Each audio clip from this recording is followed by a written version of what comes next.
Now that I have your attention, welcome to Malaysia, Donald Trump! So poops, you might have heard that Donald Trump is supposed to come to Malaysia for the ASEAN Summit. Yes, that's right, the peace president, Nick Adams' personal hero, solved 7 wars, created a Gaza peace plan, is not welcome in Malaysia. One Sumut flotilla stoppage and thousands of clout chasers later. And you might have heard that some people are not happy. Akmal trying to 1v1 the man, Mahathir saying, "How could you invite him?" And Hadi Awang declaring that this man is a great devil as people go to the US Embassy in hashtag solidarity with the global Sumut flotilla. Wow.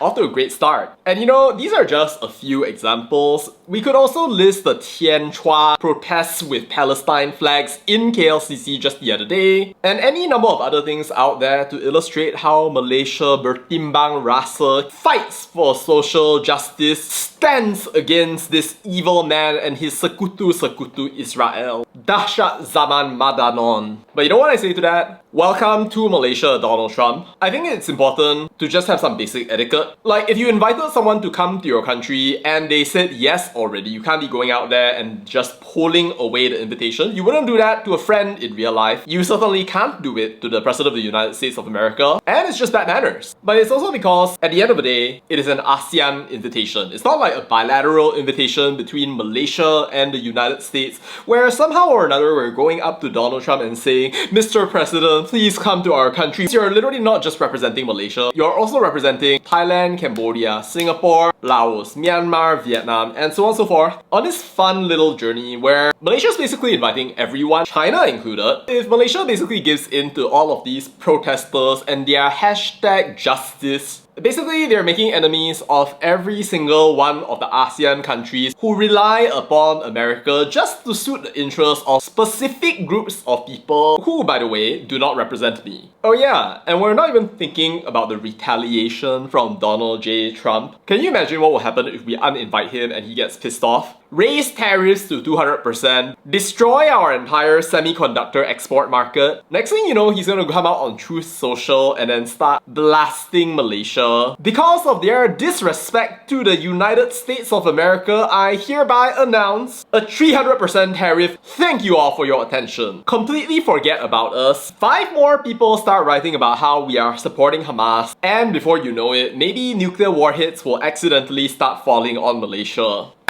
Wow. But of course, a lot of these people aren't going to listen to reason no matter how much you tell them, "Oh, this is bad. No, you shouldn't do this. Oh, it's all for Malaysia." They're not going to listen. They're always going to be absorbed with their sense of justice. Carry on being woke. Pursue their own objectives either because they want to humiliate Anwar Ibrahim or because they want to get clout for themselves. The paling hero, the paling agama, savior of the world. I don't just think that they should stop. I'm starting to think that people in Malaysia should start betraying these people, literally show their faces, their identities, send them over to Palantir, make sure that somehow databases track these individuals, and then somehow make use of these databases in order to continuously monitor them. And in the very worst case scenario, I don't know, maybe by accident, take military action. I think that the Malaysian police can do the very same thing, because these people, as it seems, want to go out there and then disrupt anything out there involving the country's national priorities. So why should the police hold back? Put them into cold storage, stop them from yapping, because at this point I think that most of us know that that is what is best for the country. I mean, let's be real, right? The fact is, if you support Palestine and you expect somehow that every single person in the country is supposed to support Palestine, is supposed to go out there and supposed to scream like you and accomplish nothing like you, feel for you, or pretend to feel for you so they can get thousands upon thousands of likes, I think that you are in for disappointment. The fact is that the Palestine thing is not an issue that concerns all communities, and some of you out there just need to accept that. And you need to accept that just because the United States happens to be one of the supporters of Israel, it doesn't mean that it is Israel. They are separate countries, and it's more accurate to say that they are a country that happens to support Israel.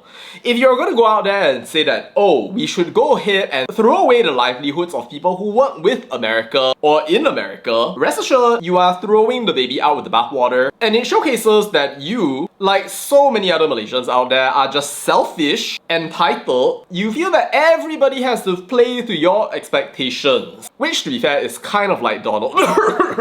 On my part, I think it's interesting that the man is coming over to Malaysia. I don't know if he even has a sense of what Malaysia is like beyond hanging out with Najib at the White House. After, by the way, Najib bought a couple of planes. But it'll be interesting to see the entire convoy, the influx of people around the world into Malaysia, and I think to just have that US voice in KL with ASEAN. I have no idea how Malaysians are going to treat you when you come by to Malaysia, Mr. Trump. But personally, as a Malaysian, I welcome you to Malaysia. Please give me a green card and an O visa.